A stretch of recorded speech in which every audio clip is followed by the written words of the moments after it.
Arjitha on stage.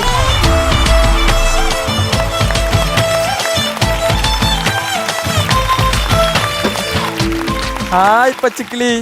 Hello Aarjitha കുട്ടി.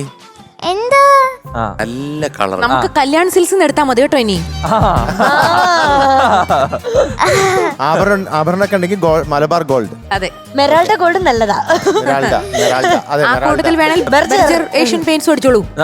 ഇതൊക്കെ വാങ്ങിക്കാൻ പോകുമ്പോഴേ ഇങ്ങനെ ഒരു കപ്പ് എടുത്തിട്ടേ അമൃത് ശ്വേണി കുടിച്ചോണ്ട് പോകും. വേണമെങ്കിൽ വോൾട്ടാസ് AC അത് ബെസ്റ്റ്. ചൂടുകാലത്ത് അതും വെച്ചോ. ഒന്നും പറ്റില്ലെങ്കിൽ ഹാപ്പി ജാമെങ്കിലും കഴിക്കണം കേട്ടോ. ഏത് പാട്ടാ? പൂവേ പൊൻപൂവേ. പപ്പയുടെ സ്വന്തം അപ്പൂസ്. അമ്മയ്ക്ക് സന്തോഷം. Lyrics Bichu Thirumala sir, music Ilayaraja sir, year 1992, പിന്നെ film Pappayude Swantham Appoos. Very good. Okay, dedication round അല്ലേ? ആർക്ക് വേണ്ടിട്ടാണ്? ഇതെന്റെ ശ്രീപ്രിയ ടീച്ചർക്ക് വേണ്ടിയാണ് ഞാൻ ഡെഡിക്കേറ്റ്.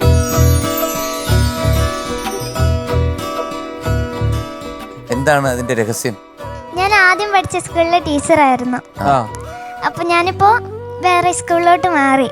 അപ്പം ടീച്ചർക്ക് ഭയങ്കര ഇഷ്ടമാണ് ഞാൻ പാടുന്നതും ഇങ്ങനെ ചെയ്യുന്നതൊക്കെ.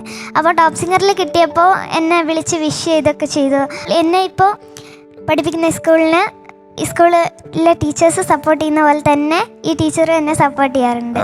അതുകൊണ്ടാണ് ഈ പാട്ട് കിട്ടിയപ്പോൾ ഞാൻ ടീച്ചർക്ക് വേണ്ടി ഡെഡിക്കേറ്റ് ചെയ്തത്. Very good. തുടങ്ങാം.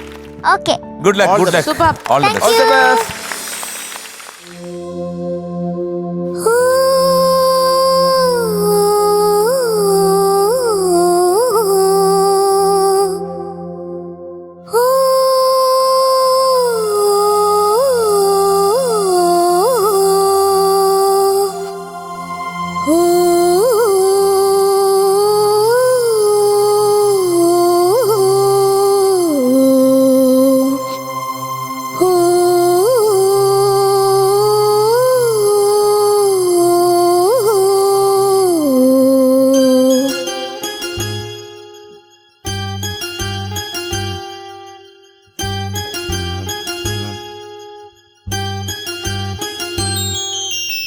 പൊൻപൂവേ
ആർജിത കുട്ടി എന്തോ ഒരുപാട് ഇഷ്ടപ്പെട്ടു കേട്ടോ. നല്ല രസമുണ്ടായിരുന്നു. ഒരുപാട് സ്ഥലങ്ങൾ അതിമനോഹരമായിട്ട് പാടി. നല്ല ഫീൽ ഉണ്ടായിരുന്നു. ഈ പാട്ട് സീസൺ 1 നമ്മുടെ വൈഷ്ണവി പണിക്കർ അതിപ്പോഴും ഞങ്ങളുടെ മനസ്സിലിരിക്കുകയാണ്. ആണല്ലേ? ഇത് പാടിക്കഴിഞ്ഞാൽ ആ കുട്ടി തന്നെ കരഞ്ഞു. അതെ അതെ. കാരണം ആസ്വദിച്ച് പാടി. ഈ ആസ്വദിച്ച് പാടുമ്പോൾ സ്വന്തമായിട്ട് ആസ്വദിക്കുമ്പോൾ നമുക്ക് ഒരു വല്ലാത്തൊരു ഇമ്പാക്റ്റ് ആയിരിക്കും നമ്മുടെ ബോഡിയിലുണ്ടാകുന്നത്. അപ്പോൾ നമ്മൾ തന്നെ ഒരു ചെറിയൊരു വിങ്ങലുണ്ടാവും. ഇത് കാണുന്ന ആൾക്കാർക്ക് അതിൻ്റെ 3 ഇരട്ടി ഉണ്ടാവും. പെട്ടെന്ന് ഞാനത് ഓർത്തുപോയി.